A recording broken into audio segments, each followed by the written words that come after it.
Seorang warga ditemukan terkapar bersimbah darah di dalam rumahnya di Kecamatan Wonosari, Surabaya, Jawa Timur. Yang lebih mencengangkan, sebelum peristiwa berdarah itu terjadi, seorang perempuan dan pria terekam kamera pengawas CCTV masuk ke rumah korban. Apa yang sebenarnya terjadi di rumah itu?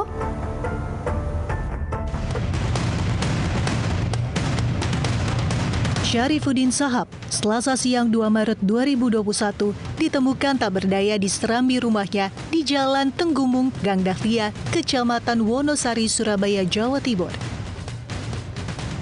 Pemuda 23 tahun ini tergeletak di lantai rumahnya dengan kondisi bersimbah darah. Sungguh mengenaskan, pada tubuh Syarifuddin ditemukan luka sabetan senjata tajam di bagian perut dan tangan.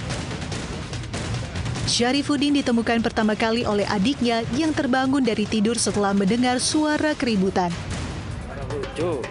Alangkah terkejutnya sang adik saat mengetahui bahwa kakaknya sudah berlumuran darah di lantai. Warga yang datang ke rumah korban juga dibuat kaget menemukan Syarifuddin sudah dalam kondisi kritis. Namun malang, akibat luka parah yang dideritanya, Syarifuddin menghembuskan nafas terakhir ketika dalam perjalanan ke rumah sakit. Dari rekaman kamera CCTV milik tetangga di depan rumah korban, nampak seorang perempuan yang mengendarai sepeda motor mendatangi rumah korban. Selang beberapa menit, datang pula seorang pria mengendarai sepeda motor yang diduga suami perempuan tersebut sambil membawa senjata tajam berupa pisau panjang. Tak lama berselang, pria itu keluar dari rumah korban dengan menenteng sebilah pisau. Ia lalu pergi sambil membawa sepeda motor yang dibawa istrinya. Sementara adik korban bersembunyi di rumah tetangganya yang berada di seberang rumah. Namun tak lama kemudian, pria itu kembali ke rumah korban untuk membawa pergi sepeda motornya sendiri. Ini sudah ada yang membuntuti. Dia itu di rumah, gitu loh. Tahu-tahu sudah masuk terjadi kejadian itu, gitu loh. Korban itu saat itu bagaimana Pak? Korban ada kondisi baik di rumah. Tidur atau aktivitas Pak? Enggak ada aktivitas di rumah.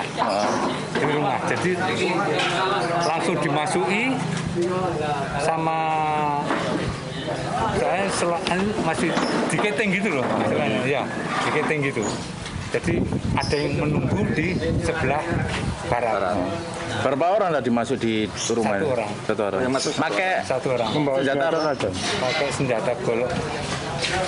Seperti parang, bukan celurit ya. Oh, bukan celurit. Nah, itu di CCTV jelas.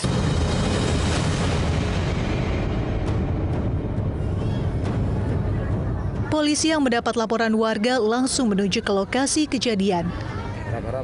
Saat tiba, polisi kemudian melakukan olah tempat kejadian perkara, memeriksa rekaman CCTV dan meminta keterangan sejumlah saksi.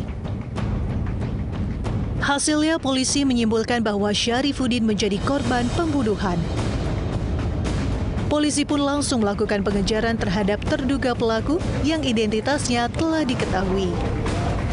Sekarang tim dari Satreskrim Polres Tanjung Perak melaksanakan pengejaran terhadap pelaku, di mana identitas sudah kita kantongi. Inisial dari pelaku adalah HS. Dan korban atas nama siapa? Syarifuddin, Usia 23 tahun. masih lajang ya? Ada 2 luka bacok. Tadi sempat dilarikan ke rumah sakit, namun dalam perjalanan nyawa sudah tertolong.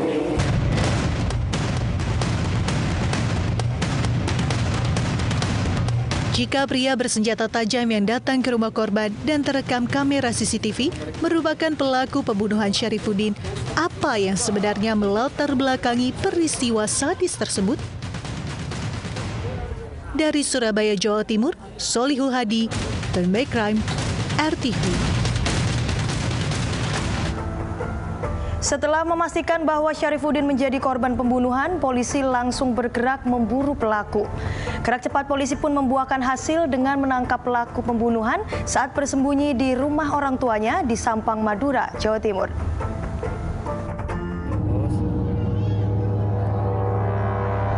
Selasa 2 Maret 2021, warga Jalan Tenggumung, Wonosari, Surabaya, Jawa Timur digemparkan oleh peristiwa berdarah yang terjadi di rumah seorang pemuda bernama Syarifuddin Sahab. Syarifuddin ditemukan tak berdaya di serambi rumahnya dengan luka bacok di bagian perut dan tangan. Nyawanya pun tak tertolong saat dalam perjalanan ke rumah sakit. Dalam rekaman CCTV di depan rumah korban, terekam detik-detik seorang perempuan yang disusul pria yang diduga suaminya mendatangi rumah korban sambil membawa pisau panjang. Selang berapa lama, pria tersebut keluar dari rumah korban dengan menenteng sebilah pisau. Dari hasil olah tempat kejadian perkara, bukti rekaman CCTV dan pemeriksaan sejumlah saksi, polisi menyimpulkan bahwa Syarifuddin menjadi korban pembunuhan. Seakan berkejaran dengan waktu, polisi pun langsung memburu pelaku yang identitasnya sudah diketahui. Tak butuh waktu lama, upaya polisi mengungkap kasus ini akhirnya membuahkan hasil. Kurang dari 24 jam, Satreskrim Polres Pelabuhan Tanjung Perak, Surabaya dapat meringkus pria bernama Hasan yang diduga menjadi pelaku tunggal pembunuhan sadis terhadap Syarifuddin. Pria berusia 36 tahun itu diringkus saat bersembunyi di rumah orang tuanya di Sampang, Madura, Jawa Timur. Selain pelaku, sejumlah barang bukti turut diamankan polisi, antara lain telepon genggam, pakaian korban yang penuh dengan bercak darah, dan sebilah pisau panjang yang digunakan pelaku untuk membunuh korban. Dari hasil penyelidikan sementara, motif asmara terlarang diduga melatar belakangi peristiwa tragis ini. Kita dalami karena memang informasi bahwa korban dengan istri tersangka ini sempat komunikasi di dalam Facebook. Ya, kami coba masih mendalami ya. Berapa lama kenalnya di media sosial itu, Bu? Tersangka dengan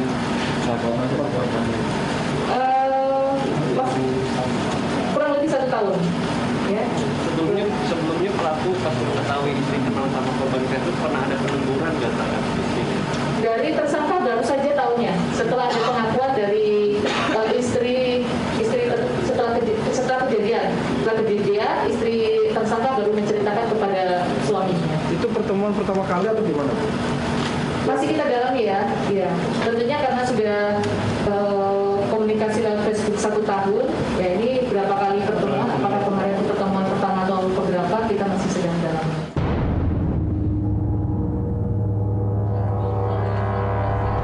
Tersangka Hasan kemudian memberikan pengakuan bahwa perbuatan sadisnya dilakukan secara spontan. Ini lantaran sepeda motor yang dikendari istrinya ditarik korban Syarifuddin ke rumahnya. Istri pelaku pun sempat diancam jika tidak menuruti permintaan korban, maka foto bugil istrinya akan disebar oleh korban kepada warga. Ancaman itulah akhirnya membuat pria yang berprofesi sebagai tukang jagal sapi ini gelap mata dan secara membabi buta menghabisi nyawa korban. Udah 3 kali foto itu disebarin lagi, diteror istri saya. Foto apa? Foto apa, Mas? Foto istri saya. Lagi ngapain fotonya? Foto lagi itu pakai separuh badan itu apa? Oh itu ancamannya itu kalau misalnya nggak mau ke rumah nanti fotonya mau disebarin. Iya. Tapi sebelumnya pernah disebarin di mana emang fotonya? Di pasar, di rumah 2 kali, di pasar 1 kali. Pas selanjutnya istri saya itu kalau nggak mau udah ditendang 3 kali jatuh dari sepeda.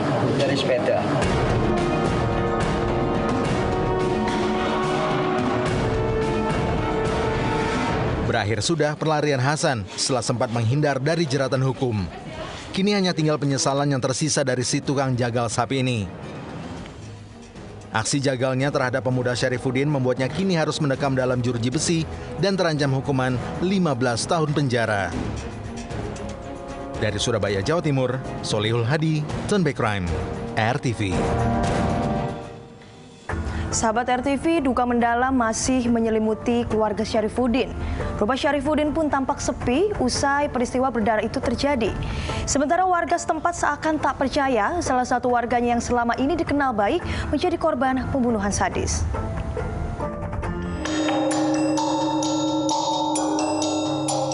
Sepekan setelah peristiwa tragis dialami seorang pemuda bernama Syarifuddin Sahab di Tenggumung Wetan, Surabaya, Jawa Timur, pelaku pembunuhan sadis bernama Hasan ditangkap oleh tim Resmob Polres Pelabuhan Tanjung Perak, Surabaya. Hasan ditangkap saat bersembunyi di rumah orang tuanya di Sampang, Madura, Jawa Timur oleh tim Satreskrim Polres Pelabuhan Tanjung Perak, Surabaya. Usai membunuh Syarifuddin, tersangka Hasan bersama istrinya kabur ke kampung halamannya di Madura. Kami pun mendatangi kembali tempat kejadian perkara untuk mengetahui apa yang sebenarnya terjadi hingga Hasan dengan cara yang keji menghabisi nyawa Syarifuddin. Setibanya di lokasi, kondisi rumah korban yang terletak di Jalan Tenggumung Wetan, Gang Mangga, Surabaya kini terlihat sepi. Jalan dengan lebar 5 meter ini hanya dilewati kendaraan roda 2 yang berlalu lalang di lokasi tersebut. Tak terlihat warga sekitar yang keluar maupun bercengkrama di sekitaran rumah. Warga seakan enggan membicarakan aksi bengis yang dilakukan oleh Hasan yang merenggut nyawa salah satu warganya itu. Mendapat kabar keluarga korban yang masih diselimuti duka, kami akhirnya memutuskan bertemu dengan ketua rukun tetangga setempat. Dari penuturan ketua RT tempat di mana korban Syarifuddin tinggal, pemuda yang kesehariannya berprofesi sebagai pemilah plastik itu dikenal sebagai pribadi yang baik dan sering bergaul dengan warga sekitar. Warga pun tak menyangka jika Syarifuddin menjadi korban pembunuhan yang berlatar belakang persoalan asmara. Anaknya baik dan Nabi kan masih bujang, dia baik. Berarti tidak menyangka kalau kejadian ini seperti ini, Pak ya?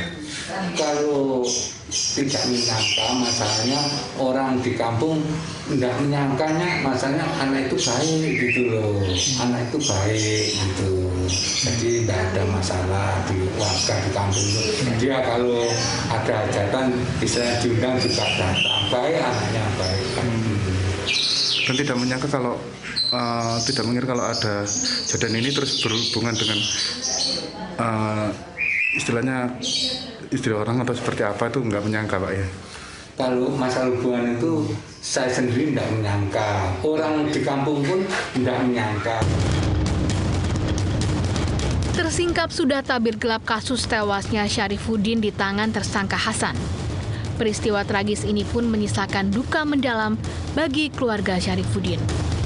Mereka harus menerima kenyataan pahit bahwa anggota keluarganya harus pergi untuk selama-lamanya. Dari Surabaya, Jawa Timur, Solihul Hadi, Turn Back Crime, RTV. Emosi dan dendam yang memuncak menjadi penyebab pelaku berbuat nekat menghilangkan nyawa orang lain. Turn Back Crime akan kembali sesaat lagi.